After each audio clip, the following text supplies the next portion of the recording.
السلام علیکم ورحمۃ اللہ وبرکاتہ۔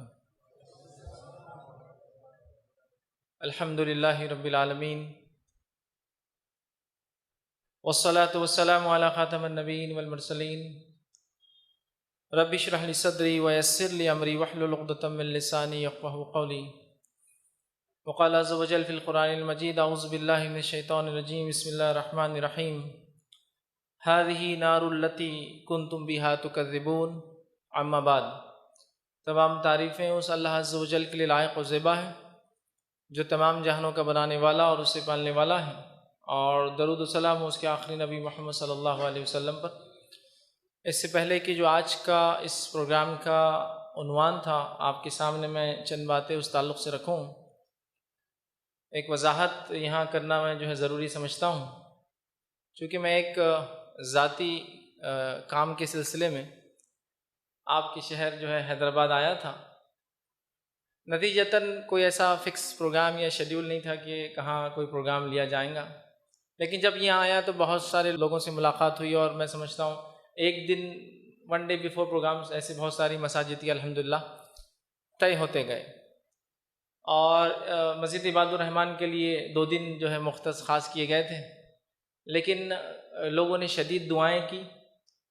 نتیجہ یہ ہوا کہ آج میری فلائٹ چھوٹ گئی، اور پھر میں جو ہے، اور کل کسی نے کہا بھی تھا، ہمارے دوست جو میرے ساتھ آئے تھے، کہ کچھ تو ہونا بولے کل ایسا کہ فیض بھائی پھر آنا، لیکن وہ جو ساتھی نے جس نے یہ دعا دی تھی اور جس کو دی تھی وہ بیمار ہو گئے۔ میرے جو ہے ساتھی ابھی گھر مطلب میرے ساتھ نہیں آئے، ورنہ میں نے کہا کون تھے، مل لیں گے، کوئی دوسری دعا کرتے یا ان سے کروا لیں گے اگلی دعا کی کیا ہونا چاہیے۔ تو بہرحال چونکہ فلائٹ کا مطلب ہمارے لیٹ جانے کی وجہ سے ہوا ہو، چھوٹ گئی، تو اب کچھ نہ کچھ تو فائدہ اٹھانا چاہیے، اور ایک دم لاسٹ آور انٹیمیشن دے 2 بجے چونکہ یہ مسئلہ ہوا، تو عباد الرحمن ایسا لگا کہ ایک سافٹ ٹارگٹ ہے، آسانی سے لوگ مل جائیں گے، تو ہم نے کہا کہ ٹھیک ہے یہاں بول دی، چونکہ کہیں اور بولیں گے تو شاید لوگ جمع نہ ہو پائے۔ تو یہ وضاحت میں نے اس لیے ضروری سمجھی کہ بہت سارے مساجد کے ذمہ دار جنہوں نے مجھ سے کہا تھا کہ آپ آئیے، تو یہ کوئی پلان یا شیڈیول یا پہلے سے طے شدہ منصوبے کے تحت نہیں ہوا، اچانک یہ چیز ہوگی، تو لہٰذا ان لوگوں سے میں معذرت چاہوں گا کہ کچھ لوگ چاہ رہے تھے کہ آپ کل رہے تو ضرور آئیے، لیکن ہم تو جا رہے تھے۔ بہرحال تقدیر، اللہ نے جو بہتر سمجھا وہ ہوا۔ آج انشاءاللہ عزیز جو عنوان آپ تمام کے سامنے اعلان کیا گیا تھا، جو میں آپ کے سامنے رکھنے کی کوشش کروں گا، عنوان اپنے آپ میں جو ہے بڑی اہمیت کا حامل ہے، اور وہ ہے جہنم میں لے جانے والے اعمال۔ اس اعتبار سے کہ آج میں چند وہ اعمال رکھنے کی کوشش کروں گا کہ وہ اعمال جن کے کرنے سے انسان جہنم کا مستحق ہو جاتا ہے یا جہنم میں چلا جاتا ہے، اور یقیناً جہنم وہ جگہ نہیں ہے جہاں ابن آدم انسان رہ سکتا ہے، یاد رکھیے، چونکہ ایک عام بات ہے کہ جو چیز جہاں بنتی ہے وہ وہاں سب سے بہتر ہوتی ہے۔ اللہ رب العزت نے آدم علیہ السلام کو جنت میں بنایا، اور انسان اس دنیا میں بھی جو ہے نہیں رہ سکتا، یاد رکھیے، سکون سے، اور جہنم میں بھی نہیں، اس کا ٹھکانہ وہی جہاں وہ بنا تھا، اور وہ ہے جنت۔ لیکن وہ جنت جو ہے اتنے آسانی سے نہیں ملتی، بڑی مشقتیں ہیں، کوششیں ہیں، قربانیاں ہیں، اعمال ہے اس کے پیچھے لگے ہوئے ہیں، اور ان تمام کے بعد اللہ رب العزت کی رضا، اس کا رحم اور فضل ہے، یاد رکھیے۔ تو جب ہم اعمال کرتے ہیں، پھر ہمارا رب اس پہ ہم پہ فضل اور جو ہے ہم پر رحم کرتا ہے، تو اس کے نتیجے میں ایک بندہ جو ہے جنت کا مستحق ہو جاتا ہے، اور جہنم سے وہ بچ جاتا ہے۔ جہنم وہ سب سے بدترین جگہ ہے، یاد رکھیے، جو اللہ رب العزت نے بنائی ہے ان لوگوں کے لیے جو سرکشی، برائی، کفر اور اللہ رب العزت کا انکار کر کے دنیا میں من مانی زندگی جی کر آئیں گے۔ وہ لوگ اللہ رب العزت اس ٹھکانے پر، اس جگہ انہیں ڈال دیں گا جس کو جہنم کہتے ہیں، جو صرف آگ ہی آگ ہے، یاد رکھیے۔ اور وہ لوگ جو نیک کام کریں گے، نیکوکار ہوں گے، رب العزت کی اطاعت اور فرمانبرداری، اس کے انبیاء کی بات سنی ہوں گی، اور جن کے طریقے پہ اللہ نے چلنے کا حکم دیا ان طریقوں پر چل کر وہ آئے ہوں گے، تو اس کے بعد ان کا رب ان پر فضل اور رحم کرے گا، جس کے نتیجے میں انشاءاللہ عزیز وہ لوگ اس جگہ جائیں گے جو نعمتوں بھری جگہ ہے، جو باغ ہے، جو جنت ہے، یاد رکھیے، کبھی نہ ختم ہونے والی نعمت ہے۔ لیکن آج کی اس جدید جو ہے دنیا میں، ماڈرن ورلڈ میں، جس دنیا میں ہم رہتے ہیں اور جس جو ہے طرح کے ہم اعمال کر رہے ہیں، یقیناً وہ جنت اور جہنم کا واضح اور کلیئر تصور ہمارے ذہنوں سے نکل گیا، جس کے نتیجے میں ہم لوگ اپنی زندگیاں من مانے طریقے سے جی رہے ہیں۔ صحابہ رضی اللہ عنہم کی زندگیاں آپ دیکھیں، کبھی کبھار ان کی زندگی اور ان کے واقعات، ان کے حالات، ان کے صدقات، ان کے خیرات، ان کا اپنا جان، اپنی مال، اپنے شہر، اپنے وطن کو چھوڑنا تعجب لگتا ہے، اور دوسرے الفاظ میں کہوں تو دیوانگی کی حد تک نظر آتا ہے کہ ایک شخص ساری زندگی جس شہر میں گزارتا ہے اور اسے صرف دین اور ایمان کی وجہ سے جب کہا جاتا ہے وہ اپنا شہر کو خیر آباد کر کے نکل جاتا ہے. زمین جائیداد آبا و اجداد کیا کچھ نہیں انسان کو محبت دی ایک جگہ جہاں وہ رہتا ہے. جو لوگ کسی دوسرے علاقے سے دنیا کے آج یہاں ہیں, دوسری تیسری نسلیں بھی یہاں ہیں, تو اس علاقے کو اپنے یاد کرتے ہو ہم وہاں سے آئے ہوئے, تو انسان کو محبت ہوتی تو شہر چھوڑ دیا. کسی کو جو ہے ضرورت پڑنے پر جب کہا گیا کہ اپنا مال لگا دو تو سارا مال خرچ کر دیا. کسی سے کہا گیا کہ یہاں تمہاری جان کی ضرورت ہے تو جان بھی دے دی اس نے. تو ایک تعجب کرنے والا سماج نظر آتا ہے صحابہ کا, ایک دم مطلب دیوانگی کی حد تک وہ اعمال کر رہے ہیں, مطلب کچھ بھی کرتے ہیں. مال بولے مال خرچ, زمین بولے زمین خرچ, جائیداد بولے جائیداد چھوڑی, شہر بولے شہر چھوڑا, بیوی بچوں کو چھوڑنا بیوی بچوں کو چھوڑ دیا, اور جان دینے کی باری آئی تو جان بھی اپنی دے دی بالکل آسانی سے. تو یہ مزاج صحابہ کا کیسے بنا تھا؟ اس لیے کہ صحابہ کے نزدیک دو چیزوں کے تصور بہت کلیئر تھے, اتنے واضح تھے کہ یہ جنت ہے اور یہ جہنم, اور اتنا کلیئر تصور تھا کہ وہ ہر عمل کے پیچھے اس چیز کو دیکھتے تھے اور کسی چیز کی طرف لپکتے تھے. جب جنت کا تصور دیکھتے, مطلب جب ان کو ان کے نبی کے ذریعے محمد صلی اللہ علیہ وسلم سے بشارت دی جاتی کہ یہ عمل کرنے والا جنت میں جائیں گا, تو ان کو وہ چیز نظر آتی جو انہیں کہا جا رہا تھا, اور وہ لپک پڑتے اس عمل کی طرف. اور جب جہنم کی وعید کی جاتی تو وہ دیکھتے, اس کو تصور کرتے. یقیناً اس کو تصور کرنا بھی محال ہے, لیکن آگ دنیا میں دیکھ کے کچھ تو اندازہ ہوتا ہے کہ جہنم کی آگ ہی ہے, وہ بھی یاد رکھیے اس سے شدید ہے, یاد رکھیے بہت زیادہ شدت والی, یاد رکھیے. تو آگ ہے تو ایک تصور آتا, اور وہ لوگ اس عمل کو کرنے سے پیچھے ہٹ جاتے, یاد رکھیے, اور وہ گناہ نہیں کرتے. تو یاد رکھیے ایک میری بات کو کہ کسی عمل کو چھوٹا ہے سمجھ کے کبھی چھوڑنے کی کوشش مت کیجیے کہ چھوٹا تو ہے کیا ضرورت ہے, اور کسی گناہ اور معصیت کے کام کو کبھی یہ سوچ کے مت کیجیے کہ بڑا چھوٹا ہے, کرنے میں کیا حرج ہے. اس لیے کہ یہ دونوں بڑے خطرناک چیزیں. اس لیے کہ سلف صالحین یاد رکھیے چھوٹی سی چھوٹی نیکی ایسی نہیں تھی جس کو وہ کرنے کی کوشش کرتے, اور کوئی چھوٹا سا چھوٹا گناہ ایسا نہیں تھا جس سے وہ بچنے کی یا نفس کو بچانے کی اپنی کوشش نہیں کرتے اور اس سے دوری نہیں اختیار کرتے. مطلب وہ ہمیشہ اپنی نفس کو گناہوں سے, معصیت سے, برے کاموں سے دور رکھتے اور نیکی کی طرف اپنے آپ کو بڑھاتے. تو جنت اور جہنم کا تصور جب پھیکا پڑتا گیا, کمزور پڑتا گیا, نتیجہ یہ ہوا کہ ہم نے اس کو مذاق میں لینا شروع کر دیا. اللہ رحم کرے, ہم میں سے بہت سارے لوگ جنت اور جہنم کے جوکس بھی کبھی کبھی بناتے ہیں, خوش بھی ہوتے ہیں, ہنستے بھی ہیں, ہنساتے بھی ایک دوسرے کو. بڑی تعجب کی چیز ہے کہ کوئی وہ الٹیمیٹ ڈیسٹینیشن جس کے لیے ہم سب کچھ کرتے ہیں جنت, اس کو کوئی جوکنگلی مذاق میں بولے. اور وہ سب سے خطرناک جگہ جو اللہ رب العزت نے سارے سرکشوں کے لیے, انکار کرنے والوں کے لیے, جو منمانی زندگیاں گزار کے آئیں گے ان کے لیے بنائی ہے, کبھی کبھار اس کو بھی جہنم کو ہم مذاق میں, اس آنکھ کو مذاق میں لیتے ہیں. اور ایک تصور ہمارے پاس امت مسلمہ میں ڈیولپ ہوتا جا رہا ہے وقتاً فوقتاً, وہ یہ ہے کہ تھوڑا بہت حرام کر لیے تو ہوا کیا, تھوڑے دن جلیں گے نکل کے آ جائیں گے, کیا اس مسئلہ, تھوڑے دن جلیں گے اور کیا ہے. یہ وہی عقیدہ ہے جو یہودیوں کا عقیدہ تھا, جب انہیں ایمان کی دعوت دی گئی تو کہا تھوڑے دن آگ جلائیں گے, اس سے زیادہ کیا ہے, فرشتوں کو دھکا دیں گے ہم جمع ہو کے اور نکل کے جنت میں چلے جائیں گے. سمجھ رہے بات؟ تو صحابہ کے نزدیک وہ تصور بڑا واضح تھا, بہت کلیئر تھا کہ جنت کیا ہے, جہنم کیا ہے. تو لہٰذا وہ جنت کی طلب رکھتے تھے, تڑپ رکھتے تھے, اس کے لیے کوششیں کرتے تھے, اور جہنم سے اپنی نفس کو ہر ممکن عمل کر کے وہ بچانے کی کوشش کرتے تھے. یاد رکھیے, آئیے اس سے پہلے کہ وہ اعمال جو جہنم میں لے جاتے ہیں اس کا میں تذکرہ آپ کے سامنے رکھوں, اس سے پہلے میں جہنم کیا ہے, بس بہت مختصر, وقت نہیں ہے. قرآن و سنت نے جہنم کو بہت ان ڈیٹیل ڈسکرائب کیا, اس کے تعلق سے تمام تفصیلات دی. وقت نہیں ہے کہ ان تفصیلات کو میں آپ کے سامنے ڈسکس کروں شارٹ میں, تاکہ وہ چیز جس کے بارے میں تذکرہ کرنے والا ہوں, جہنم میں لے جانے والے اعمال, مطلب وہاں ہم کو وہ عمل نہیں کرنا ہے چونکہ وہ کرنے سے ہم جہنم میں, آگ میں جاتے ہیں. تو وہ آگ ہے کیا, وہ جہنم ہے کیا, اس کا ایک مختصر سا بیورا, اس کا مختصر سی خبر جو اللہ کی کتاب نے اور نبی اکرم صلی اللہ علیہ وسلم ہمیں دی وہ رکھتا ہوں. لیکن یاد رکھیے تمام تذکرے کے بعد بھی ایک چیز اپنے ذہن میں ذہن نشین کر لیجیے, بٹھا لیجیے, وہ یہ ہے کہ اس کی شدت کو ہم سمجھ نہیں پائیں گے, اس لیے کہ جنت اور جہنم وہ دو چیزیں ہیں جس کو کوئی ذہن تصور بھی نہیں کر سکتا ہے. لیکن سمجھانے کے لیے بتایا گیا یہ شدت ہوں گی, بس تصور بھی نہیں کر سکتے, مطلب وہ شدت کی کیا انتہا ہوں گی ہم نہیں جانتے, اور جنت تصور بھی نہیں کر سکتے, مطلب نعمت کی کیا انتہا ہوں گی اندازہ نہیں لگا. لیکن یہ سمجھ میں آ سکتا جھاڑ ہوں گے, کس لیول کے, کس درجے کے, کس کوالٹی کے, ممکن نہیں تصور کر سکتے, لیکن کم از کم ایک احساس تو ہوتا ہے کہ کیا نعمت ہے جو ملنے والی ہے. لہٰذا قرآن نے کچھ باتیں کہی، حدیث میں کچھ باتیں آتی ہے، حوالے الحمدللہ میرے پاس موجود ہے، وقت اتنا نہیں کہ ساری چیزوں کے حوالے رکھوں، بس مختصر سے بیان کرتے ہوئے چلا جاؤں گا۔ تو جہنم کے تعلق سے یاد رکھیں قرآن نے جو اس کے تذکرہ کیا، سورہ قاف میں اللہ رب العزت فرماتا ہے کہ قیامت کے دن ہم جہنم سے جو پوچھیں گے کیا تو بھر گئی، اور وہ کہیں گی کہ نہیں ابھی کیا کوئی اور ہے، مجھ میں جگہ باقی ہے۔ تو گویا جہنم کوئی ایسی چیز نہیں ہے کہ جو کبھی بھر سکتی ہے، ساری انسانیت بھی گناہ اور معصیت کرے اور اللہ رب العزت سب کو بھی ڈال دے تب بھی وہ خالی رہنے والی یاد رکھی وہ جگہ۔ تو لہٰذا اللہ فرما رہا ہے کہ جہنم سے جب پوچھا جائے گا تو وہ کہیں گی کیا اور ہے، اور ہوں گے تو لوگوں کو دھکا دے دو اور مجھ میں ڈال دو۔ اسی طرح جو ہے سورہ ملک میں اللہ رب العزت فرماتا ہے جب کافر جہنم میں پھینکے جائیں گے تو وہ جہنم کے جو ہے دہاڑ، اس کی جو ہے آواز کو سن کے، وہ ہولناک آوازیں سن کر جو ہے جس میں جہنم جوش جو ہے کھا رہی ہوں گی، ایسا معلوم ہوگا غصے سے اب جہنم پھٹ جائیں گی، مطلب جہنم ایسی آوازیں نکالیں گی کہ جہنمی کافر ڈریں گے کہ جہنم جیسے پھٹ پڑیں گی جو ہے۔ اسی طرح اللہ رب العزت فرماتا ہے قرآن کے اندر سورہ مدثر کے اندر اللہ نے فرمایا کہا جہنم پر جو 19 فرشتے تعینات ہیں جو لوگوں کو جہنم کے اندر دھکا دیں گے۔ اسی طرح اللہ رب العزت قرآن نے فرماتا ہے سورہ یونس کے اندر جہنم کو جو ہے دیکھتے ہی کافروں کے چہرے جو انکار کرتے دنیا میں کالے اور سیاہ پڑ جائیں گے، جس طرح سے لوگ کوئی بھیانک ایکسیڈنٹ، کو برا واقعہ، کو بری چیز یا وہ شخص یا وہ ذات جس کو ایکسپیکٹ نہیں کر رہے تھے یہاں ہو، دیکھ کر انسان ڈر جاتا ہے تو چہرے کا رنگ پھٹ جاتا ہے، کسی کا خون مطلب سفید یا پیلا پڑ جاتا ہے۔ لیکن جہنم کی شدت، اس کی ہولناکیاں، اس کی آگ، اس کی تپش اور اس میں لوگوں کی تکلیفیں دیکھ کر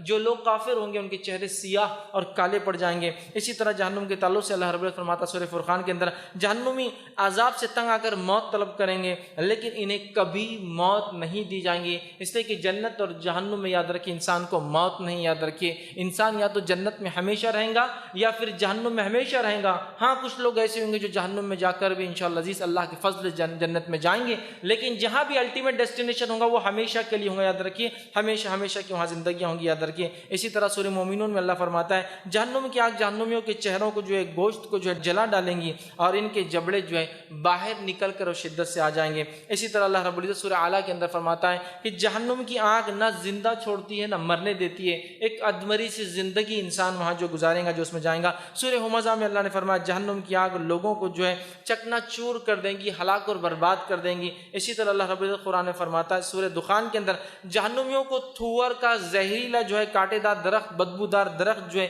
کھانے کے لیے دیا جائے گا، جس کی وضاحت حدیث میں یوں آتی ہے کہ یہ درخت اتنا زہریلا، اتنا خراب ہوگا کہ اگر یہ درخت دنیا میں اگر لگا دیا جائے تو سارا سبزہ، اس کی سڑن، اس کی بو، اس کی گندی بو کی وجہ سے، اس کے زہر کی وجہ سے سارا سبزہ، گرینری ختم ہو جائیں گی اور ساری زندہ چیزیں مر جائیں گی، اس کے اندر کے اس کے صرف اثر سے جھاڑ کے۔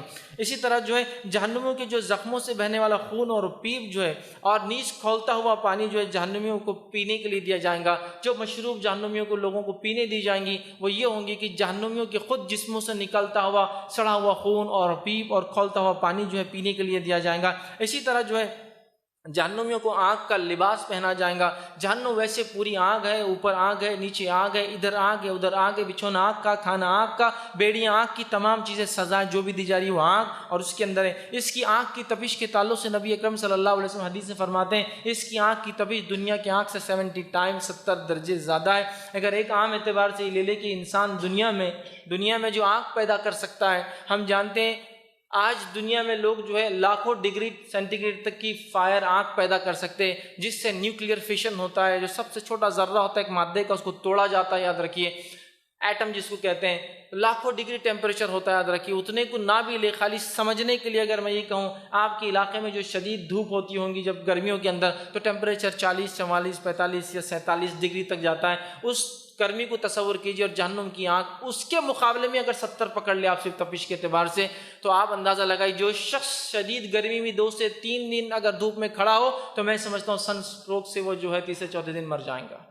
تو خالی اس کو تصور کر لے تو باقی معاملہ میں سمجھتا ہوں تفصیل میں جانے کی ضرورت نہیں ہے۔ اسی طرح جہنمیوں کے ہاتھ اور پاؤں زنجیر باندھ دی جائیں گے اس لیے کہ وہ بھاگ نہ سکے، اس لیے کہ ہم جانتے ہیں جب انسان جلتا ہے تو بھاگتا ہے، بھاگنے سے تھوڑا ریلیف ملتا ہے، ان کو وہ سہولت نہیں جائیں گی۔ بیڑیاں بھی آگ کی ہے اور وہ اس کے اندر باندھے بھی ہوں گے۔ اسی طرح اللہ رب العزت فرماتا ہے جہنمیوں کے ہاتھ اور پاؤں زنجیر سے جو باندھ دیے جائیں گے اور آگ کے شعلے ان کے چہروں پر جو ہے مارے جائیں گے، ٹھیک ہے۔ اسی یہ سورہ ابراہیم کی آیت تھی۔ اسی طرح اللہ فرماتا ہے کہ جہنمیوں کے چہروں پر جو ہے شعلے برسائے جائیں گے، جہنمیوں کے لیے آگ کا اوڑھنا ہوگا اور آگ کا بچھونا ہوگا، جہنمیوں کو سخت زہریلی گرم اور سخت ہوا جو ہے دھوئیں کی شکل میں دی جائیں گی تاکہ وہ اس کا مزہ چکے۔ مطلب جو جہنمی سانس لیں گے وہ سانس یاد رکھیے وہ دھوئیں کی ہوں گی، اسموک ہوں گی، وہ بھی زہریلا دھواں، اس لیے کہ جہنم میں کسی قسم کی نعمت اور سہولت کا تصور بھی نہیں کیا جا سکتا، تو لہٰذا جو بھی چیز ملیں گی یہ اندھیار مطلب یہ اندھیری ہوں گی، اس میں زہریلا دھواں ہوگا، رہنے لائق جگہ نہیں ہے۔ نبی اکرم صلی اللہ علیہ وسلم بہت ساری باتیں جو ہے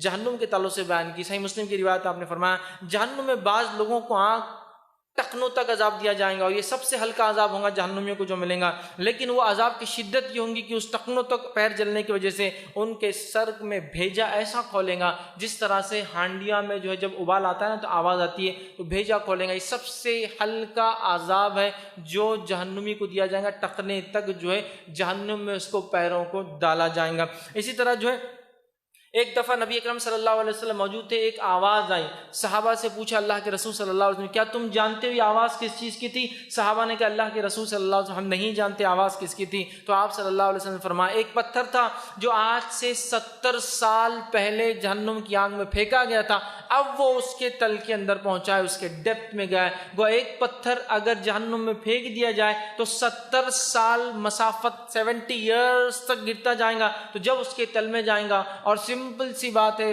فزکس کا کوئی اگر لا پڑھتا ہے تو وہ جانتا ہے جب کسی چیز کو پھینکا جاتا ہے تو اس کے وزن کے اعتبار سے اور جتنا نیچے گرتی ہے اس کی رفتار اتنی زیادہ تیز ہوتی جاتی ہے۔ یاد رکھیے ایک پتھر آپ نے پھینکا پہاڑ سے 10 فٹ سے پھینکا، 10 فٹ میں اتنی رفتار نہیں ہوگی، لیکن 20 فٹ سے رفتار بڑھیں گی، چونکہ وزن کے ساتھ جب گرتا چلا جائے گا رفتار اس کا چونکہ اس کا ماس ہوگا، اور اس کے بعد جو رفتار سے گرے گا اس سے سمجھے رفتار بڑھتی ہے۔ 70 سال تک وہ ایک پتھر اگر پھینکا جائے تو 78 ایئر 70ویں سال وہ جہنم کے تل میں پہنچا۔ تو آپ صلی اللہ علیہ وسلم نے فرمایا یہ اس کی جو ہے آواز تھی جو تم نے سنی۔ اور ایک روایت میں آپ نے فرمایا جہنم نے اللہ تعالیٰ سے جو گزارش کی اللہ میری آنکھ دوسری آنکھ کو کھا جاتی ہے، مطلب اتنی زیادہ شدت ہے کہ ایک آنکھ کا حصہ دوسرے کو کھا جاتا ہے، مجھے مہلت اور چھوٹ دی جائے۔ اسے 2 سانس لینے کی مہلت دی گئی، ایک وہ جب سانس چھوڑتی ہے جس کا نتیجہ یہ ہوتا ہے نبی اکرم صلی اللہ علیہ وسلم فرماتے ہیں دنیا میں گرمی بڑھ جاتی جب وہ سانس چھوڑتی ہے، اور جب وہ سانس اندر لیتی ہے دنیا میں سردی آ جاتی ہے، سرد موسم ہو جاتا ہے۔ تو گویا وہ کتنے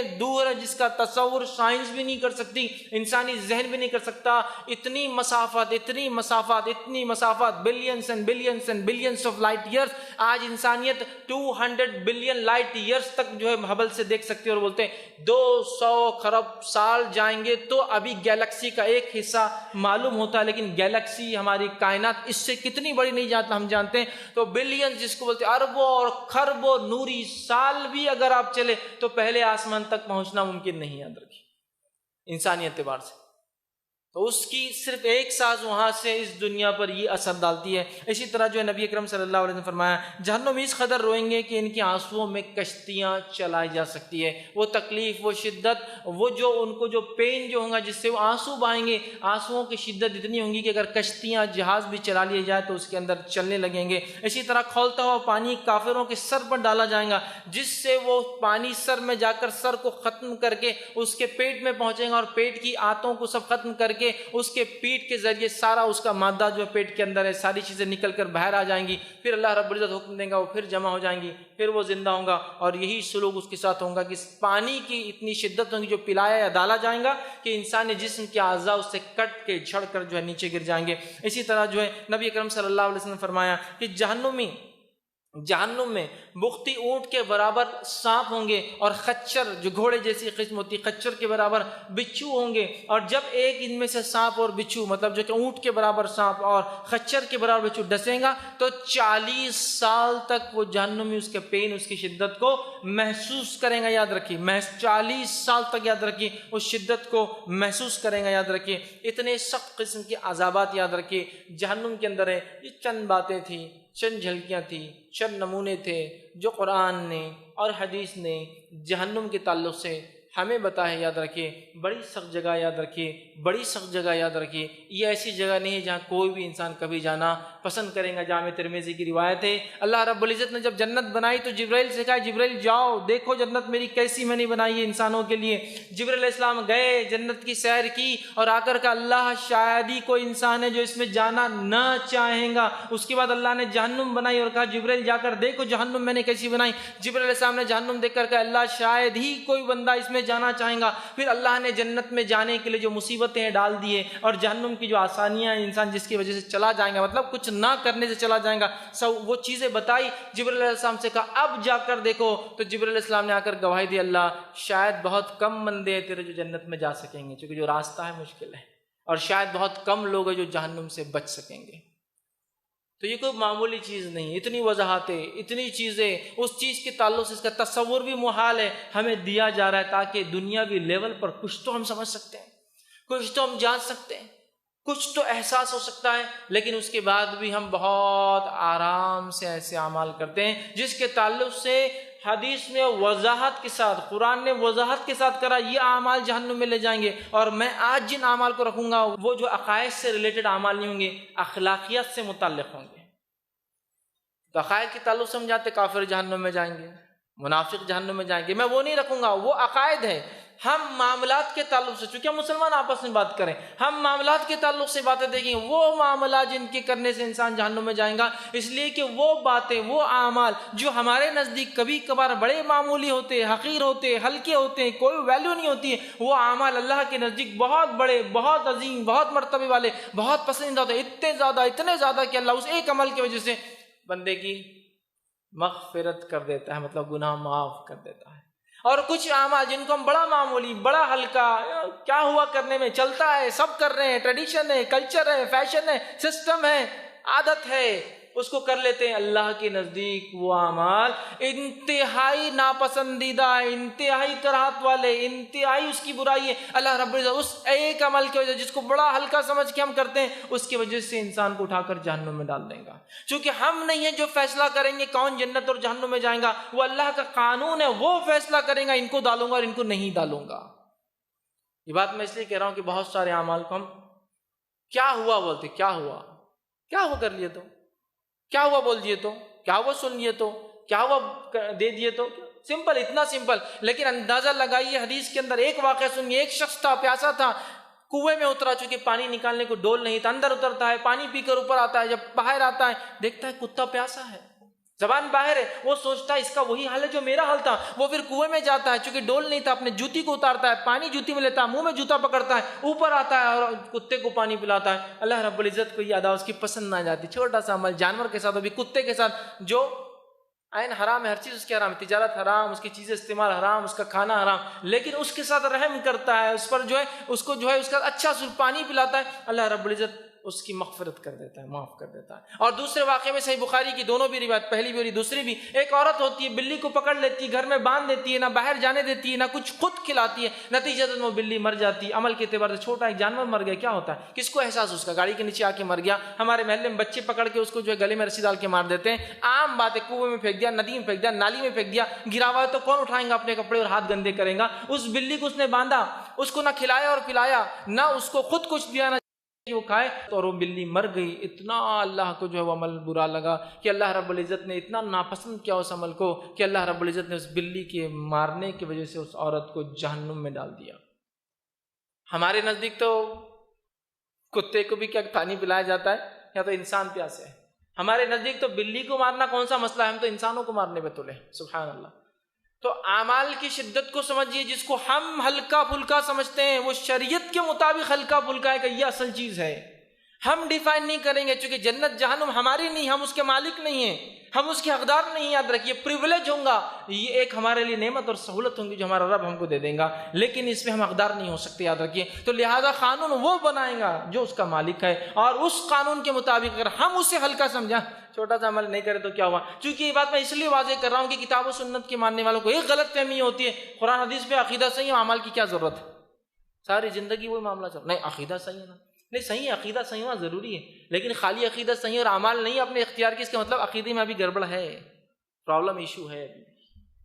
کیونکہ صحابہ نے کیا یہ کہا کیا بلال رضی اللہ عنہ نے یہ کہا کہ میں غلام ہوں اللہ کے رسول صلی اللہ علیہ وسلم، ایمان کا اگر اظہار کروں گا تو لوگ بہت تکلیف دیں گے، لہٰذا ایمان کافی ہے نا، بس ختم؟ بلال رضی اللہ عنہ پکڑے اس لیے گئے کہ آپ نماز پڑھ رہے تھے اور معلوم ہو گیا ان کے آقا کو کہ یہ نماز پڑھ رہے ہیں، مطلب محمد صلی اللہ علیہ وسلم کے طریقے پہ بہت تکلیفیں اٹھانی پڑی۔ صحابہ نے یہ نہیں سمجھا نا کہ عقیدہ صحیح ہونا کافی، جنت میں جانے کے لیے اعمال کی ضرورت نہیں ہے، بلکہ سلف صالحین کا، اور یاد رکھیے یہ سلف صالحین کا عقیدہ تھا اور یہ ان کا منہج اور طریقہ تھا کہ وہ عمل کو ایمان کا حصہ مانتے تھے۔ اور اس کی دلیل یہ ہے، یاد رکھیے نبی اکرم صلی اللہ علیہ وسلم فرماتے ہیں ایمان کی 77 شاخ ہے، سب سے افضل اور اونچی شاخ ہے لا الہ الا اللہ، اور سب سے ادنا شاخ ہے راستے سے تکلیف دہ چیز کو ہٹانا۔ تو یہاں تو ایمان میں شامل ہے عمل، راستے سے تکلیف دہ چیز کو ہٹانا شامل نہیں ہے، تو حدیث کے اندر ہی شامل ہے کہ اس کا ایک حصہ ہے، برانچ ہے، شعبہ ہے، سیکشن ہے، ڈپارٹمنٹ ہے اس کا ایک۔ سمجھ رہے بات کو؟ تو لہٰذا اعمال جن کو ہم عام سمجھتے ہیں اور معمولی سمجھ کے کرتے ہیں، اعمال جن کو ہم خاص سمجھتے ہیں، یہ ضروری نہیں کہ وہ عام اور خاص ہو، شریعت اس کو خاص اور عام کہتی ہے کیا، لہٰذا وہ اعمال جو شریعت کہتی ہے غلط ہے اس سے ہر ممکن کوشش کریں ہم بچیں، اور وہ اعمال جو شریعت کہتی کرو اس کو ہر ممکن کوشش کریں ہم کریں۔ اب آئیے وہ کیا کام ہے جو کام کرنے سے انسان اس چیز کا مستحق ہو جاتا ہے، اس چیز میں چلا جاتا ہے جہاں اس نے جانا نہیں چاہیے، وہ اس کا ٹھکانہ نہیں ہو سکتا، اس لیے کہ وہ بہت بری اور سخت جگہ یاد رکھیے۔ آئیے پہلا عمل جس کے کرنے سے انسان جہنم میں جائیں گا، یقیناً یہ کوئی ترتیب وار چیز نہیں ہے، یہ ایسی بھی چیز نہیں ہے کہ یہ عمل کی وجہ سے پہلا آدمی جائیں گا، ایسا نہیں، بس میں نے اپنے اعتبار سے بس رکھ دیا ہے کے بعد ایک بات رکھنے کے لیے۔ تو پہلی چیز جو میں آپ کے سامنے رکھوں گا وہ یہ جس کی وجہ سے لوگ جہنم میں جائیں گے، وہ یہ کہ نیکی کر کے احسان جتلانا۔ نیکی کر کے احسان جتلانا یاد رکھیے کہ ایسا عمل ہے، سنن نسائی کی روایت ہے، نبی اکرم صلی اللہ علیہ وسلم فرماتے اور کہتے ہیں، عبداللہ ابن عمر رضی اللہ عنہما اس کے راوی فرماتے ہیں کہ اللہ کے رسول صلی اللہ علیہ وسلم کہا فرمایا، احسان جتلانے والا والدین کا نافرمان اور ہمیشہ شراب پینے والا جنت میں داخل نہیں ہوگا۔ تو یہاں حدیث میں آ رہا احسان جتلانے والا۔ احسان سمجھتے ہیں آپ کیا ہوتا ہے؟ کسی چیز کو دینے کے بعد احسان جتلا، صدقہ دیا اور پھر کہے کہ میرے صدقوں پر پلتے ہیں، زکوٰۃ دیتا ہوں اور کہتا ہوں کہ ہماری زکاتیں ان کو جاتی ہیں، اس پہ کھاتے پیتے ہیں، یہ احسان جتلانا ہے۔ کوئی چیز استعمال کو دی ضرورت پر، پھر احسان جتلایا کہ ہماری چیز استعمال کی تو آج یہاں ہے، ہماری چیز استعمال کی تو آج یہاں ہے۔ ادھار دے دیا کبھی تو اس کو احسان جتلاتے، ہم نے ادھار دیا تھا، پہلا بزنس کیا، آج 2 کروڑ پتی بن گئے۔ ہم احسان کرنا مطلب جتلانا، چیز دینا، پیسہ دینا، مشورہ دینا، کچھ بھی ہو سکتا ہے، اور اس کے بعد جتلانا کہ دیکھو ہمارے وجہ سے فلاں فلاں فلاں ہو رہا ہے۔ تو چیز دے کر یا کوئی چیز دے کر احسان جتلانا یہ بہت سنگین جرم ہے۔ نبی اکرم صلی اللہ علیہ وسلم فرماتے ہیں ایسا شخص جنت میں نہیں جائیں گا جو احسان جتلاتا ہے۔ اللہ ہم پہ رحم کرے، ہمارے سماج اور سوسائٹی میں احسان جتلانا اتنا ہو چکا ہے کہ جو آ کر احسان لوگوں میں نہیں بیان کرتے میرے بارے میں، تو میں جتلاتا ہوں، ارے میرے ٹکڑوں پہ پلتے ہیں یہ۔ پھر کیا فائدہ ایسے نیکی کرنے کا، کیا فائدہ ایسے صدقے کا؟ اور صدقے کا معنی یہ تو صدق، سچائی کے ساتھ دینا ہے نا، اخلاص کے ساتھ دینا ہے۔ کیا فائدہ ان چیزوں کا جب کہ ہم دے کر احسان جتلاتے ہیں؟ کبھی بھی یاد رکھیے کسی کو آپ نے کچھ بھی دیا احسان مت جتلائیے۔ خبر دینا ایک الگ چیز ہے، ضرورت پڑنے پر خبر دینا، انفارمیشن پاس کرنا ایک الگ بات ہے، لیکن احسان جتلانا، جس کو دیا اس کو جتلانا کہ ہم نے دیا، ہمارے کپڑے تھے، ہمارا پیسہ تھا، ہم نے بھیجے تھے تو آج یہاں پہنچے، ہمارا فلاں تھا، ہمارے ٹکڑوں پہ پلے ہیں، ہمارے پاس نوکر اور کام کرتے تھے، کس لیے احسان جتا رہے؟ وہ اپنی تقدیر کا کھاتا ہے، میں اپنی تقدیر کا کھاتا ہوں۔ یاد رکھیں اللہ رب العزت دنیا میں ہم کو ایک دوسرے کے لیے ذریعہ بنایا، یاد رکھیں۔ تو اس کا تو ہم نے خوشی منانا چاہیے کہ اللہ نے مجھے ذریعہ بنا دیا میرے بھائی کے، اس کا نہ کہ احسان جتلانا چاہیے کہ ہم نے تم پر یہ کیا۔ احسان جتلانے والا انسان یاد رکھے جنت میں نہیں جائیں گا، اور آخرت میں ڈیسٹینیشن صرف 2 ہے، کوئی تیسری جگہ نہیں ہے۔ آراف میں کچھ لوگ ہوں گے لیکن وہ لوگوں کا بھی الٹیمیٹ ڈیسٹینیشن جو ہے وہ جنت ہوگا آراف والوں کا، جہنم نہیں یاد رکھے۔ تو کوئی تیسری جگہ نہیں ہے، جنت اور جہنم 2 ہی چیزیں یاد رکھیں۔ ایک ٹیمپرری فیز ہوگا آراف کا، وہ ختم ہو جائیں گا، سورۃ الاعراف اٹھائیے، اس میں آپ کو تفصیلات انشاءاللہ مل جائیں گی۔ دوسری چیز جس بنیاد پر لوگ جو ہے جنت سے محروم ہوں گے اور جہنم میں جائیں گے وہ یہ ہے، صحیح مسلم کی روایت ہے، عبداللہ بن مسعود رضی اللہ عنہ فرماتے اور کہتے ہیں کہ نبی اکرم صلی اللہ علیہ وسلم کو انہوں نے بیان کرتے ہوئے سنا، فرماتے ہوئے سنا، وہ شخص جنت میں نہیں جائیں گا جس کے دل میں ایک ذرہ برابر بھی تکبر ہو۔ وہ شخص جنت میں نہیں جائیں گا جس کے دل میں ذرہ برابر بھی تکبر ہو۔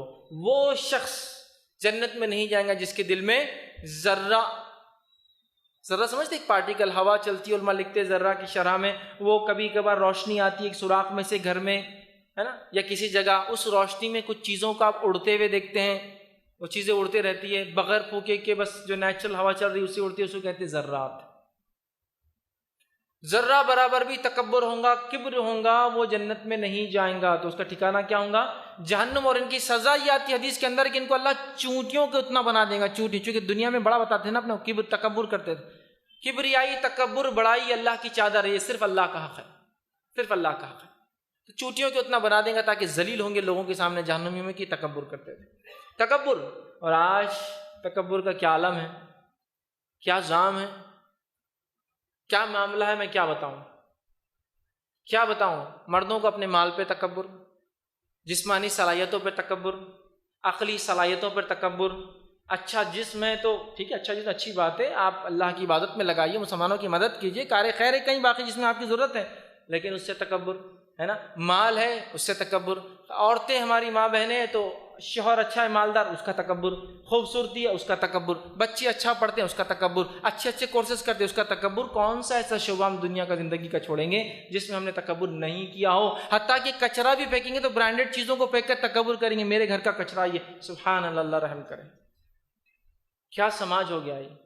ہاں، شادی بیاہ ہمارے تکبر کی علامت، ہمارا پہناوا ہمارے تکبر کی علامت۔ اللہ نے آپ کو دیا ہے، خوب پہنیے، منع نہیں ہے اسلام میں، لیکن مقصد تکبر، دکھاوا ہو کہ اپنی بڑائی لوگوں میں بیان کروں کہ یہ پہنتا ہوں، یہ کھاتا ہوں، یہ استعمال کرتا ہوں، یہ اوڑھتا ہوں، ایسا سوتا ہوں، ایسا جاتا ہوں، یہ گاڑیاں استعمال کرتا ہوں، یہ کلاس میں سفر کرتا ہوں۔ کیا ضرورت ہے ان چیزوں کو بیان کرنے کی؟ اللہ کی نعمت ہے، آپ استعمال کرتے تو کرتے رہیے۔ سلف صالحین میں سے کچھ کے واقعات تو یوں آتے ہیں کہ اگر کبھی ان کے پاس آم آ جاتے کھانے کے لیے، چونکہ ہر کوئی آم نہیں کھا پاتا، تو وہ چھلکوں کو بھی اپنے نوکروں کو حکم دیتے ہیں کہ رات کے وقت لے جا کر پھینکنا، اس لیے کہ ہو سکتا ہے جو نہ کھا سکے اسے دیکھ کر برا لگے۔ سمپلسٹی۔ تو یہ ان کا حال تھا، لیکن ہمارے تکبر کا حال کیا ہے؟ آپ دیکھیے، کبر، تکبر، میں نیچے بیٹھ کے کھاؤں گا، میں اس جگہ پہ جا سکتا، یہ گاڑی پہ میں بیٹھ کے جاؤں گا، ہاؤ اٹ از پاسبل، کیسے ممکن ہو سکتا؟ آپ نے سوچ لیا کیسے ایسے؟ سبحان اللہ، یہ حال ہے ہمارا، ہے نہیں ہے یار؟ یہی حال ہے، یاد رکھیے، ہر چیز پہ تکبر۔ ہم لوگ وہاں نہیں جاتے، وہ چیز ہمارے لائق نہیں ہے، کس بنیاد پر؟ ہاں یہ بول سکتے ہیں کہ وہاں گناہ اور معصیت ہوتے ہیں اور ایک مومن کے لیے لائق نہیں ہے، تو ٹھیک ہے، لیکن ہم نے جو کبر اختیار کیا نا، تکبر، ہر چیز کا، جان پہچان کا، طاقت کا، اولاد کا، صلاحیتوں کا، تمام چیزوں پہ کبر اور تکبر کرتے ہیں، اور اس کو فقری علامت سمجھتے ہیں۔ اللہ نے میرے بچوں کو صلاحیت دی، وہ اچھا پڑھتے ہیں، اچھے رینک لاتے ہیں، یہ بھی تکبر کا باعث ہے۔ مجلسوں میں جاؤں گا تو سب سے السلام علیکم، فرسٹ کلاس آ گیا، US جا رہا ہے۔ کیوں یہ چیز کا؟ اگر انفارمیشن پاس کرنا ہے تو یہ تو ایک الگ بات ہے، لیکن مقصد انفارمیشن نہیں ہے، مطلب میں ایک ایلیٹ کلاس سے بلانگ کرتا ہوں، میرا بچہ یہاں جا رہا ہے، یہ حالت ہے۔ مالی اعتبار سے کبر، صلاحیتوں کے اعتبار سے کبر، بچوں کی تعلیم تربیت، عقلی صلاحیتوں کے اعتبار سے کبر، کیا کیا طریقے اپنائیں۔ صحابہ کو آپ دیکھیے، تابعین کو آپ دیکھیے، خود نبی اکرم صلی اللہ علیہ وسلم کو دیکھیے، اگر کسی کو حق ہوتا دنیا میں اکڑنے اور کبر کا تو آپ صلی اللہ علیہ وسلم، اس لیے کہ اب اللہ کے نبی تھے، آپ کو چوائس تھی بہت ساری چیزوں کی، وہی آپ پر آتی تھی۔ ہم کو تو پتہ نہیں، چھوٹے موٹے کسی سے ملاقات ہے تو میری اس سے پہچان ہے بول کے ہم زام بھرتے، وہ رب سے سیدھا کلام کر سکتے تھے، رب نے اپنے دربار میں بلایا تھا، اس کے بعد بھی تکبر کی کوئی علامت نظر ہی نہیں آتی تھی۔ مسئلہ ہمارے ساتھ ہے، ہماری سوچ کا اور گھٹیا سوچ کا مسئلہ ہے نہیں ہے؟ دینداری کہاں معیار ہے؟ کبر، اور یہ ایسا گھر کر چکا ہے، ایسا گھر کر چکا ہے جس کے نمونے ہیں۔ بہرحال ہمارا ہر عمل، اللہ ماشاء اللہ، میں آپ پہ الزام نہیں لگا رہا ہوں، یقیناً نہ یہ کہہ رہا ہوں آپ لوگ کرتے ہیں، لیکن اللہ ماشاء اللہ کی جس کو بچا لیا بچا لیا بس۔ باقی ہم سب کو تو ایسا حال ہے، یہاں نہیں بیٹھ سکتا ہوں، یہ نہیں کھا سکتا ہوں، وہ نہیں کر سکتا ہوں، اور وہ حالت ہو گئی کہ جو تکبر نہیں کرتا سماج اس کو بھی چھوٹا سمجھتا ہے، بہت عام دکھ رہا روز آتا جاتا۔ ذہنیت مادہ پرست ذہنیت جب ہو جاتی ہے تو یہی حال ہوتا ہے۔ مادہ پرست ذہنیت، مٹیریلسٹک مائنڈ سیٹ ہو چکا ہے، مادہ پرست، کبر، تکبر۔ آپ نے فرمایا ذرہ برابر بھی تکبر کسی میں ہو وہ جنت میں نہیں جائے گا۔ تکبر یہ نہیں کہ ہم اچھے کپڑے پہنے، تکبر یہ نہیں ہے کہ تکبر اب دکھاوے کے لیے، بڑا پن یہ یاد رکھیں، حق بات ہے ہم اس کو نہ مانیں، تو تکبر یاد رکھیں جس کے دل میں ذرہ بر جنت میں نہیں جائیں گا۔ اسی طرح آپ صلی اللہ علیہ وسلم فرمایا والدین کے تعلق سے، آپ نے فرمایا، اور حدیث کے الفاظ اس طرح سے، 3 آدمیوں کے تعلق سے اللہ تعالیٰ ان پر جنت حرام کر دی ہے۔ پہلا فرمایا ہمیشہ شراب پینے والا، دوسرا والدین کا نافرمان، اور تیسرا فرمایا دیوس۔ 3 لوگ، پہلا شخص ہمیشہ شراب پینے والا، دوسرا شخص والدین کا نافرمان، ہمیشہ شراب پینا۔ آج شراب کا کیا معاملہ ہو چکا ہے، اللہ رحم کرے۔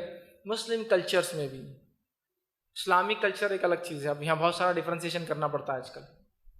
اسلامی سماج ایک الگ سماج ہوتا ہے اور مسلم سماج ایک الگ سماج ہوتا ہے. مسلم سماج ہونے کے باوجود بھی ہمارے پاس شراب دیکھ کس دھڑلے سے بک رہی ہے, کس دھڑلے سے پی جا رہی ہے. فیشن, سوسائٹی, اسٹیٹس مانا جاتا ہے اس کو. آج معلوم ہو اس کو یہ مانا جاتا ہے ایم این سیز میں کام کرے تو یہ عام بات ہے, یہ نہیں کرے تو آئے کا کو پھر یہاں تک کو پڑے. پھر جاہلوں کی زندگی گزارنا تھا. سمجھ رہا بات؟ اسٹیٹس سمجھا جا رہا ہے. شراب, ہمیشہ شراب پینے والا آپ سے فرمایا جہنم میں جائیں گا. والدین کا نافرمان, والدین کا نافرمان. یہ الگ بات ہے کہ والدین کو غیر شرعی چیز کا حکم دے تو آپ نہ مانیں, خاموشی اختیار کر لیں, لیکن ان کو برا بلا نہ کہیں. لیکن اگر وہ اطاعت کے کسی چیز میں حکم دیتے جو صحیح ہے, جائز ہے, شرعاً اس کا جواز ہے, تو پھر کرنا چاہیے, کرنا چاہیے. یاد رکھیے چونکہ وہ والدین ہیں. اگر ان کی مسلسل ہم نافرمانی کرتے چلائیں, جیسا کہ ہم نے اپنا شعار علامت بنا لی ہے نافرمانی کرنا, تو یاد رکھیے ایسا شخص جنت سے محروم کر دیا جائے گا. اور تیسرا دیوس. دیوس سمجھتے ہیں آپ کون ہوتا ہے؟ دیوس وہ شخص ہوتا ہے جو اپنے اہل و عیال میں برائی کو دیکھے, بے حیائی کو دیکھے اور پھر بھی خاموش بیٹھا ہے. دیوس سو کہتے دیوس. اور آج کچھ لوگوں کو چھوڑ کر اللہ ماشاء اللہ ہم سب دیوس بن چکے ہیں. یہ ہماری ہی والدہ ہے جو بغیر بے پردہ باہر جاتی ہے, ہماری آنکھوں کو نہیں دکھتا. یہ ہماری بہن ہے جو بے پردگی اور بے حیائی اور ہمارے گھر میں برائی ہو رہی ہم دیکھ رہے ہیں, کچھ جس کو بولتے ہیں ایک جو بھی نہیں رنگتی. یہ ہماری بیوی ہے نا جو باہر جا رہی بے پردہ, لیکن ہم کو نہیں ہوتا, اور دنیا بھر کی اصلاح اور تقوی کی باتیں چل رہی ہے, اور دیوس بن کے بیٹھے ہیں. اپنے گھر میں بے حیائی برائی کو دیکھتے ہیں اور اس سے منہ نہیں کھولتے. تو دیوس انسان جس کو اللہ ذمہ دار بنائے, گھر کا ذمہ دار ہو اور برائی کو دیکھے, بے حیائی کو دیکھے اور اپنا منہ بند کر کے بیٹھے, یہ شخص بھی جنت میں نہیں جائیں گا. اسی طرح نبی اکرم صلی اللہ علیہ وسلم فرماتے ہیں, جامع ترمذی کی روایت ہے, زبان کا غلط استعمال کرنے والا انسان بھی جو جنت میں نہیں جائیں گا.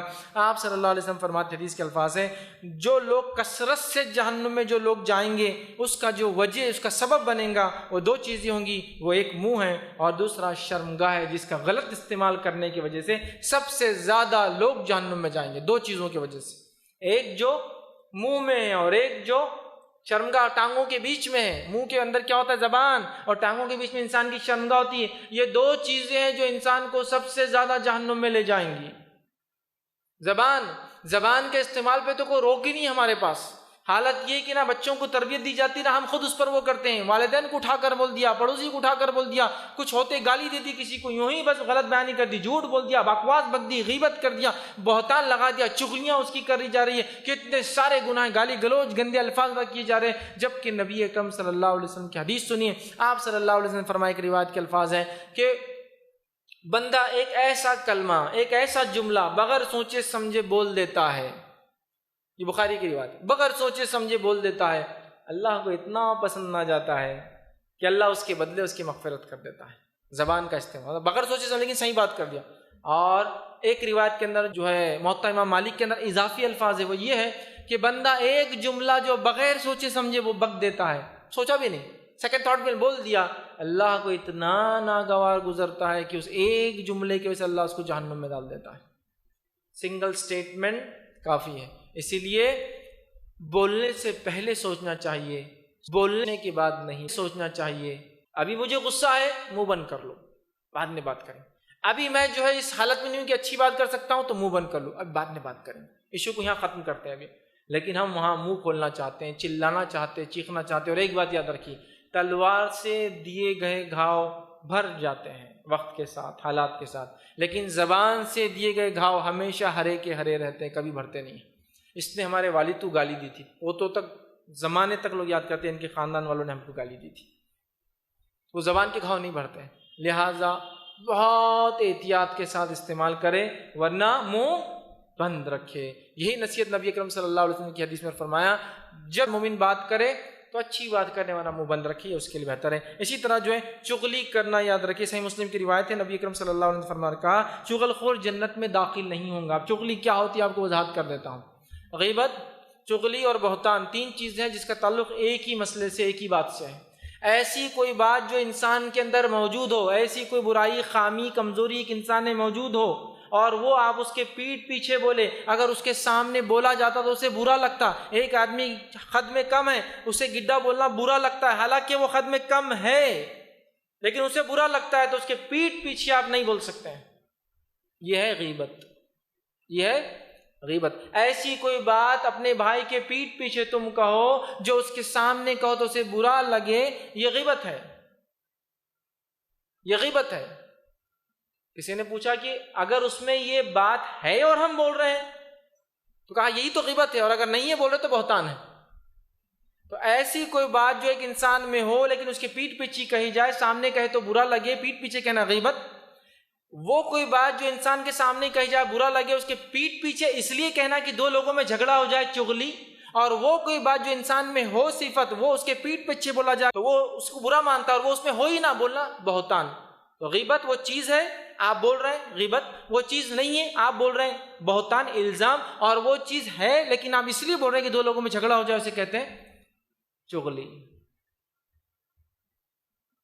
اور چغلی کا یہ عالم ہے، لوگوں کو لڑانے کے لیے کیا مرد اور کیا عورتیں چلتے چلتے چغلی کی اور نکل گئی کسی کی، بس جاتے جاتے ارے وہ تمہارے بارے میں ایسا بول رہا تھا، حالانکہ کچھ بھی نہیں تمہارے سامنے۔ اب یہ آدمی کا خون کیسا کھولتا، وہ ایسا بول رہا تھا میرے بارے میں، یہ کر رہا تھا، چلے گئے۔ مقصد کیا تھا؟ یہ لڑے دونوں لوگ، یہ چغلی ہے اندر کی۔ تو چغل خور جنت میں نہیں جائیں گا۔ سمجھ رہے بات؟ جو کسی کی برائی پیٹھ پیچھے اس لیے کرے کہ وہ لڑ پڑے دو لوگ، وہ چغلی ہے۔ اور آج نہ اس سے دیندار حلقہ بچا ہے، نہ بے دین حلقہ بچا ہے، نہ مرد بچے ہیں نہ عورتیں بچی ہیں، نہ ہمارے بچے محفوظ ہیں اس سے، بلکہ اس کی ٹریننگ اور تربیت پہلے دن سے روز اول سے ہم دیتے ہیں ان کو۔ اور جو جتنا غیبت میں آگے، جتنے بہتان لگاتا ہے، جتنی چغلی کرتا ہے، سماج میں ایک سٹیٹس اور مقام رکھتا ہے، معلوم مقام رکھتا ہے۔ لوگ اس کی تعریف کرتے ہیں، بھائی بہت کچھ کر سکتا ہے یہ، چاہے تو دو میں لڑا دے، دو کو ملا دے، دو کو یہ کر دے، الزام لگا دے، سب کر سکتا ہے۔ سٹیٹس یہاں بڑا ہو سکتا ہے، وہاں کیا ہوں گا اپنے سٹیٹس کا عالم وہ لگا لے، اس لیے کہ ایسا سچ جنت میں نہیں جائیں گا۔ چغلی سے، غیبت سے، بہتان سے ہم توبہ کریں اللہ سے۔ اسی طرح خام و خواہ بنا کسی وجہ کے رشتوں کو توڑنا، یہ بھی یاد رکھیے جہنم میں جانے کی وجہ ہے۔ بخاری کی روایت ہے، نبی اکرم صلی اللہ علیہ وسلم فرمایا، کہا جنت میں جو ہے کاٹنے والا، رشتوں کو توڑنے والا، رحم کے جو رشتے توڑنے والا، کاٹنے والا، یعنی رشتہ داری کو توڑنے والا جنت میں نہیں جائے گا۔ آج ہم رشتہ داری کو بنا دینی وجوہات کے توڑتے ہیں، دینی بنیاد پہ آپ توڑ سکتے ہیں کہ مجھے برائی کا حکم دیتے ہیں، منکر کا حکم دیتا ہے، اچھے کام سے روکتے ہیں، تو میں اس حد تک ان سے دور رہتا ہوں، باقی سارے معاملات مدد کرنا یہ میں کرتا ہوں، اس لیے کہ رشتہ دار ہے نا آخر۔ لیکن ہم رشتے کو توڑ لیتے ہیں، فلاں ہوا انہوں نے یہ نہیں کیا، رشتہ توڑ دیا میں نے، انہوں اچھی بات نہیں کر، رشتہ توڑ دیا میں نے، ایک بار ہم کو نہیں بلا شادی میں، رشتہ توڑ دیا میں نے، ہم نے بلایا نہیں، رشتہ توڑ دیا میں نے، ہاں بار بار آ کے یہ کر رہے اپنا رونا رو رہے، رشتہ توڑ دیا میں نے ان سے، آگے ڈر لگ رہا کہ پیسے مانگیں گے، مانگا نہیں، رشتہ توڑ دیا میں نے ان سے۔ اب میں باہر چلا گیا، لوکل لوگوں سے رشتے زیادہ نہیں رکھ سکتا ہوں، رشتہ توڑ دیا میں نے۔ تو میں باہر رہتا ہوں یار، انڈیا جاتا کس سے نہیں ملتا ہے یار، وہ اب بور کرتے ہو، اپنے کو اب جمتا ہی نہیں وہ سب، اب غلط کی عادت ہوگی اپنے کو، رشتہ توڑ دیا میں نے۔ سبحان اللہ، یہ کوئی شرعی وجہ نہیں ہے آپ کے پاس، کوئی شرعی وجہ، تو بنا شرعی وجہ کے رشتوں کو توڑنا۔ اسی طرح حرام کھانوں کو کھانا، نبی اکرم صلی اللہ علیہ وسلم فرماتے، ابن حبان کی روایت، حرام کھانے سے مراد صرف کھانا نہیں، حرام سے مراد وہ انکم جس سے حرام لقمہ انسان بنا کے کھاتا ہے وہ ہے۔ نبی اکرم صلی اللہ علیہ وسلم فرماتے اور کہتے ہیں کہ جو جسم حرام غذا پر پلا ہے وہ جنت میں نہیں جائیں گا۔ اور ایک روایت میں فرمایا، جس جسم کی پرورش حرام پر ہوئی ہے جہنمی اس کا سب سے بہتر ٹھکانہ ہے۔ آج انکم میں حلال حرام کی تمیز بہت کم لوگ رکھتے ہیں، اور جو رکھتا ہے وہ افسوس کی بات، لوگ اس کو بیوقوف سمجھتے ہیں، ایمانداری سے کام کرتا بیوقوف، ایسا کرنا، رشوت نہیں لیتا بیوقوف، پھر کہیں کو آئے نوکری کے اندر جب رشوت نہیں لینا تھی تو بیوقوف کہیں کا، تو بیوقوف سمجھتے ہیں، لیکن وہ بڑا ہوشیار اور دانا ہے آخرت کے اعتبار سے۔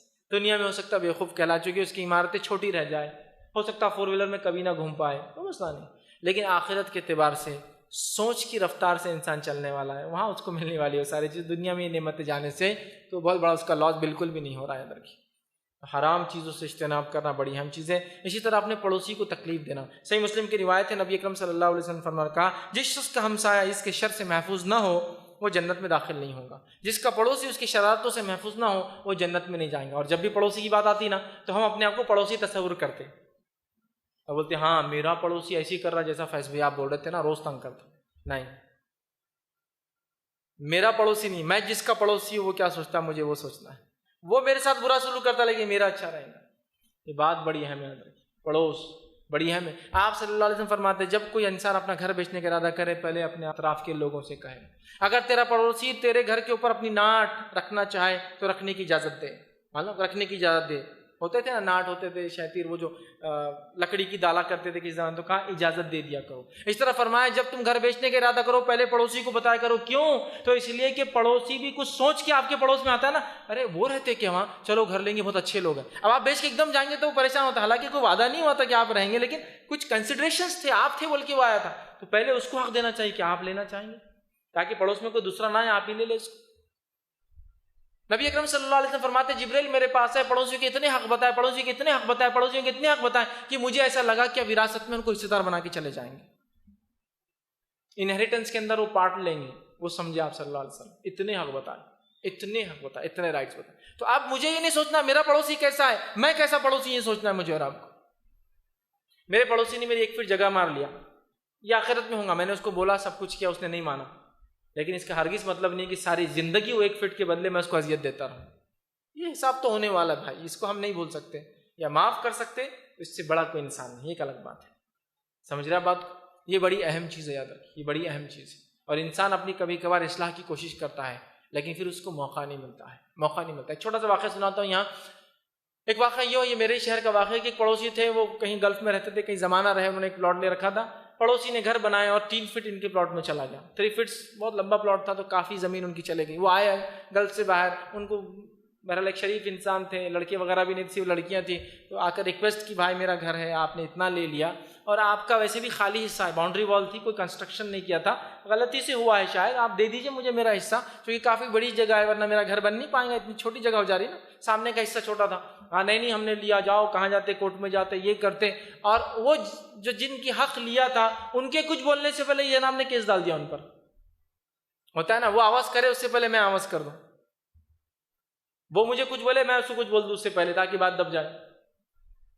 یہ صاحب بڑے دیندار تھے، کہا ٹھیک ہے میں اس کے لیے تم کو لیکن معاف نہیں کروں گا، بڑا میں نے محنت کی، پیسہ کمایا، اتنا ہی تھا جو کچھ بچا کے لایا اور تم نے یہ حرکت کی، معاف نہیں کروں گا، جبکہ تم جانتے ہو تم نے حق مارا ہے، میں تم کو معاف نہیں کروں گا۔ نتیجتاً یہ ہوا کہ وہ صاحب وہاں آئے، اپنا گھر بنایا، اور گھر بنانے کے 1 مہینے بعد انتقال کر گئے۔ کون؟ جن کا گھر تھا، وہ جن کی جگہ گئی تھی۔ اب وہ جو پڑوس کو عقل آئی کچھ سالوں بعد کہ یار یہ چلا گیا، میں بھی اسی چل جاؤں گا، اچانک آئے اتنا سب کچھ کے چلے گئے دنیا سے، اس کو ڈر لگا کہ یار میں بھی ایسے چل جاؤں گا دنیا سے تو کیا ہوں گا، آ کر کہا کہ بھائی وہ یہ جو ہے زمین آپ کی لے لو۔ تو ان کی پڑوسیوں نے کہا کہ اب ہم نہیں لے سکتے، ہمارے والد مرنے سے پہلے وصیت کر گئے، اس سے کبھی مت لینا آپ زمین واپس، سمپل ختم، اب میں واپس نہیں لے سکتے، ہم لوگ نہیں لیں گے، اب تم جانو وہ زمین جانے، تمہارا مسئلہ ہے۔ تو ایسے پڑوسی ہونا چاہیے۔ یہ الگ بات ہے وہ معاف کر دیتے تو اور بہتر ہوتا، لیکن ظاہر سی بات ہے گریونس تھا، تکلیف ہوئی تھی اس چیز کی، اس انسان کو، وہ مانگتا رہا اور اس کو شعور تھوڑی تھا کہ اس کی موت آ جائے، لیکن چل بس آؤ، ہو سکتا ہے عام الفاظ میں کہہ دیا ہو کہ واپس مت لینا کبھی دیا تو، لیکن وہ سچ ہو گیا نا۔ اب رشتہ دار بولتے ہیں کہ ہم نہیں لیں گے، وہ آپ کو دے دیا، ہمارے والد بولے تھے نہیں چاہیے، اب نہیں چاہیے، وہ مر گئے، اب تھوڑی ہم کو فائدہ، اب کیسے حساب چکائیں گے۔ اور حدیث کے اندر زمین کے تعلق سے تو خاص الفاظ یاد رکھیے، اور آپ صلی اللہ علیہ وسلم نے فرمایا کہ جو شخص 1 بالش جگہ بھی کسی کی لے لے، 1 بالش اپروکسیمیٹ 9 انچ 10 انچ، 1 بالش جگہ لے، روز قیامت اس کے گلے میں 7 زمین کے برابر توق وزن لٹکایا جائیں گا۔ تو کوئی 1 بالش آپ کی جگہ لیتا ہے، کھیتی باڑی میں سرکا دیا بندارا، بیچ میں ہوتا نا، ادھر ڈال دی مٹی، کھینچ لیا، یہاں تو چتر انسان کہلائیں گا، بڑا ہوشیار، آخرت کے اعتبار سے 7 زمین کا بوجھ لینے کی تیاری ابھی سے کر لی اس نے۔ تو میں گھر بنا رہا ہوں نا، تو پڑوسی نہیں ہو سکتا میری جگہ میں آ رہا ہوں، لیکن میں اس کی جگہ میں نہیں گھس سکتا ہوں، میری چپل چوری ہوئی مسجد سے تو میں کسی اور کی نہیں لے جا سکتا ہوں، میں یہ کہوں گا اللہ یہ چلے گی، اللہ تعالیٰ جو ہے اس کے ساتھ خیر معاملہ کرے، ہو سکتا ہے وہ مجبور ہوں گا، کوئی مسئلہ نہیں، لے جاؤ کوئی مسئلہ نہیں، لیکن یہ حق نہیں کہ میں لوں، تو میں اپنا کام کروں، میرے پڑوسی کو، تو میں اب اپنے آپ کو سوچوں میں پڑوسی ہوں، دوسروں کی اذیتیں نہیں، ہم کیا دے رہے ہیں، ہم کیسے پڑوسی، اس کی ہم فکر ہمیشہ کرتے رہے، یاد رکھیں، چاہے ہمارے ساتھ لوگ جیسا بھی سلوک کریں، ہم ان کے ساتھ اچھا سلوک کریں، یاد رکھیے۔ اسی طرح جو ہے ناجائز جو ہے لوگوں کا مال کھانا، یاد رکھیے، صحیح بخاری کی روایت ہے، نبی اکرم صلی اللہ علیہ وسلم نے فرمایا کہ آپ نے فرمایا کئی لوگ اللہ کے مال پر ناجائز طریقے سے تصرف جو ہے کرتے ہیں، ان کے لیے قیامت کے دن آگ ہوں گی۔ مطلب لوگوں کا مال ناجائز طریقے سے کھانا، لوٹ کر کھانا، دھوکہ دے کر کھانا، اور کیا کیا طریقے ہوتے ہیں میں سمجھتا ہوں نہیں معلوم، اور ایسے لوگ بڑا ہوشیار سمجھتے ہیں، بڑے آسانی زمین پہ قبضہ کر لیتا ہے، کئی زمینوں پہ قبضہ کر لیا، فلاں کر لیا۔ اس میں بڑا احتیاط کرنا چاہیے تھا۔ اسی طرح جو ہے نبی اکرم صلی اللہ علیہ وسلم فرماتے ہیں جہنم میں جانے والوں کے تعلق صحیح بخاری کی روایت ہے، وہ شخص جو اپنے ایزار، تہبند، پینٹ، پتلون، پیجامہ جو بھی کہہ لیجئے، اس کو اگر ٹخنے سے نیچے پہنتا ہے تو وہ حصہ جو نیچے ٹخنے سے کپڑا جاتا ہے اتنا حصہ جہنم میں جلیں گے۔ یاد رکھیے حدیث کے الفاظ اس طرح سے، تہبند کا وہ حصہ جو ٹخنوں سے نیچے لٹکیں گا وہ جہنم میں جائیں گا۔ یہ ہمارے لیے معمولی عمل ہے، پاگل ہو گئے کیا ہم؟ دنیا سب نیچے لٹکاتی ہے تو کیا ہم اوپر پہنیں گے؟ کون سے رسول کی اتباع کی اور اطاعت کی بات ہم کر رہے تھے جب سے؟ کیا صرف رسول اکرم صلی اللہ علیہ وسلم کی اطاعت اور اتباع نماز اور نماز کے مکمل مسائل کی حد تک ہی ہے، اس کے علاوہ نہیں ہے کہیں؟ ہیلے بہانے تو ایسے نکالتے نہیں حدیث میں جو تکبر کی نیت سے لٹکائے۔ نبی اکرم صلی اللہ علیہ وسلم نے لیکن کبھی لٹکایا کہ میں سوال یہ کر رہا ہوں، ہم نبی سے محبت کا دعویٰ کرتے ہیں نا، کبھی لٹکایا کیا؟ کوشچن یہاں یہ ہے، کوشچن یہ ہے نہیں میرے کو تکبر نہیں ہے تو اوپر کر لو، نہیں اوپر نہیں کر سکتا تکبر ہے۔ میں تو ایسی گنتا ہوں چیزوں کو، میرا پیمانہ ایسی ہے، میرے کو تکبر نہیں ہے بھائی، نہیں ہے تو اوپر کر لو نا، پھر نہیں کر سکتا ہوں، یہی تو تکبر ہے۔ حق بات آنے کے بعد جھٹلانا، نہیں ہے آپ کیسے بولیں گے آپ کو تکبر نہیں؟ ابوبکر صدیق رضی اللہ عنہ لٹکاتے تھے، مسائل تو ایسے نکالتے جو اپنا فائدہ رہیں گا، ہر چیز دلیل یہ وہ سند سب پہ بحث ہوں گی، باقی جگہ نہیں۔ ابوبکر صدیق رضی اللہ عنہ ایک مرتبہ آئے اور آخر وقت میں ہوا یہ کہ آپ کا پیٹ تھوڑا بڑا ہو گیا، تو روایت میں آتا ہے صحابہ ایسے بھی نہیں تھے کہ روز کپڑے خرید رہے ہیں، حالات بھی ویسے نہیں تھے، تو آپ نے کیا کیا، وہ پیجامہ تھا اس کو ایسا کھوس لیتے تھے، تو اب ہوتا یہ تھا کہ وہ ایک طرف چڑھتا تھا دوسری طرف نہیں چڑھتا تھا، پیجامہ بیچ میں سے ایک حد تک آ کے اٹک جائیں گا، پھر تو کھوس لیتے، ایک طرف اونچا ہوتا ایک طرف نیچا ہوتا تھا، ایک لٹکتا تھا اور ایک اوپر ہوتا تھا۔ نبی اکرم صلی اللہ علیہ وسلم فرمایا ابو بکر کو تکبر نہیں ہے، ابو بکر کی گواہی نبی اکرم صلی اللہ علیہ وسلم نے لے لی، میری اور آپ کی کون لیں گا؟ مسئلہ یہ حدیث کو اگر لیں گے آپ تو وہاں تو اللہ کے رسول گواہی لے رہے ہیں، ابو بکر کو نہیں ہے، اور اگر ابو بکر صدیق کی اتباع میں کرنا ہے تو ایک لٹکانا اور ایک اوپر کرنا، دونوں نیچے کے الفاظ نہیں، ایک لٹکتا تھا وہ بھی پیٹ بڑا ہونے سے۔ تو صحابہ نے کمپلین کی تو اللہ کے رسول نے کہا کہ ابوبکر کو تکبر نہیں، تو ان کی گواہی دی جا چکی، بھائی میری اور آپ کی نہیں ہے، ہم کو اونچا رکھنا ہے تاکہ تکبر ہمارے اندر نہ آئے، یاد رکھیں۔ اسی طرح سونے کے برتنوں میں کھانا اور پینا، اور سونے کی چیزوں کا مردوں کا پہننا، انگوٹھی وغیرہ جو پہنتے ہیں، یاد رکھیے جہنمی علامت ہے۔ آپ نے فرمایا کہ جو سونے کے برتن میں کھاتا پیتا ہے وہ جہنم کی آنکھ بھر رہا ہے۔ ایک روایت میں فرمایا جو سونے کی انگوٹھی پہنتا ہے وہ اپنے ہاتھ میں آنکھ کا انگارہ لیتا ہے۔ اور یہاں ایک چلن ہے، شادی سے پہلے وہ انگوٹھی پہنا دیتے، اور سونے کی انگوٹھی مرد کے ہاتھ میں ہوئی تو اس کا مطلب اس کی شادی ہو رہی ہے، وہ ایٹ لیسٹ انگیج ہو گیا ہے۔ سبحان اللہ، مطلب ہماری شادیوں کو اتنا غیر سنت کر دیا کہ ابتدائی اس کی جہنمی علامت اور جہنمی عمل سے شروع ہوتی ہے۔ ارے نہیں بھائی سسٹم ہے، بڑے بڈھے کرتے تھے، آپ کیسا غلط بول دیتے، وہ تو خواہش رہتی، وہ تو تمنا رہتی، وہ تو ارمان نکلتے، وہ تو ایسا ہوتا، ایک بار تو شادی ہوتی، سونے کا ہے تو کیا ہوا، نیت اس کی پاک اور صاف ہے، اچھی نیت سے کر رہے، اس نیت سے کر رہے کہ سفر میں کیا مرور گیا تو بیچ کے کچھ اس کی تدفین ہو جائیں گی، 100 باتیں کر رہے ہیں ہم، لیکن اتنی بات سمجھ میں نہیں آ رہی۔ نبی اکرم صلی اللہ علیہ وسلم مسجد نبوی میں ایک نوجوان کو دیکھا، انگوٹھی پہن کر ہاتھ میں آیا، نبی اکرم صلی اللہ علیہ وسلم نے دیکھا سونے کی انگوٹھی تھی، آپ صلی اللہ علیہ وسلم نے کہا کیا تو چاہے گا تیرے ہاتھ میں آنکھ کا انگارہ ہو؟ تو کہا نہیں، تو کہا انگوٹھی اتار کر پھینک دے، اس نے انگوٹھی اتاری اور پھینک دی۔ صحابہ میں سے کچھ لوگ اور کہا اے نوجوان وہ انگوٹھی اٹھا کر اپنے گھر میں کسی محرم کو دے دو، گھر میں کوئی عورتیں ہوں گی ان کو دے دو نا وہ۔ تو کہا جس چیز کے تعلق سے اللہ کے رسول صلی اللہ علیہ وسلم نے کہا اتار کر پھینک دو، میں اس کو کبھی نہیں اٹھا سکتا، چھوڑ کر چلے گئے۔ لیکن یہاں تو ایسا کوئی بولے اتار کے پھینک دو تو یہ تو ہو ہی نہیں سکتا۔ ارے اتار کے رکھ دو بھائی، پھینکو نہیں کر رہا ہوں میں، کہا رکھ دو، چھوڑ دو وہ عمل۔ نہیں ہو سکتا، امی سے پوچھنا پڑے گا پہلے۔ یاد رکھیے ہماری والدہ نہیں آئیں گی جہنم کے پاس کی میرے وجہ سے اللہ کرتا تھا، اس کو چھوڑ دو مجھے ڈالو، وہاں پہچانیں گے بھی نہیں وہ ہم کو، یاد ہے کہ جب تک کہ اعمال کا حساب و کتاب نہیں ہوتا کوئی نہیں پہچانے گا، ماں بیٹوں بچوں کو دیکھ کے بھاگیں گی، کہاں کیا آج اعمال مانگ لیتا، نہیں ہونے والا تو وہاں کسی کی وجہ سے کیوں اپنی آخرت، خبر سے ہی کوئی نہیں آنے والا تو باقی کیا، جنازے میں بھی کوئی نہیں ہوتا ہے، خبر میں بھی کوئی نہیں ہوتا ہے، منکر نکیر آئیں گے بھی تو کوئی نہیں ہوگا، اللہ کے سامنے کھڑے ہوں گے تو کوئی نہیں ہوگا، کوئی بھی نہیں ہوگا، یاد رکھے، اس کے بعد سب ملنے والے ہیں، پھر وہ ایک الگ بات ہے۔ وہاں کوئی آ کے مدد، ہیلپر، رینسم مطلب بدلے میں کچھ دینا کوئی نہیں ہوگا، یاد رکھیں اس بات کو یاد رکھیں۔ اسی طرح عورتوں کا مردوں کی مشابہت کرنا، مطلب مردوں کو ایسا لباس پہننا یہ بہت عام ہو چکا ہے، اس سے اجتناب کرنا چاہیے۔ اور یہ تربیت بچیوں کو بچپن سے دینی چاہیے، ورنہ چھوٹی بچیوں کو ہم نے دیکھا مردوں سے کپڑے، جینس اور ٹی شرٹس اور شارٹس اور سلیکس اور پتہ نہیں کیا کیا عجیب و غریب چیزیں جو اسلامک مطلب جس کو کہیں گے اسلام کی بنیادوں کو ڈھانے والی بے حیائی کے جو نمونہ اور بے حیائی کے علم بردار ہماری چھوٹی چھوٹی بچیاں ہو جاتی ہیں۔ جب یہی بچیاں بڑی ہوتی ہیں تو پھر کہاں سے سیدھا اچھے کپڑے پہنیں گے، چونکہ بچپن سے اسی ماحول میں رہی ہو، بچپن سے حیا ڈالی یاد رکھیے۔ اور اللہ رحم کرے، میں نے ایسے لوگوں کو بھی دیکھا ہے جو اپنی چھوٹی بچیاں جو مہینے 2 مہینے کی بھی ہو، ان کے ڈائپرز بھی کسی غیر محرم کے سامنے نہیں بدلاتے۔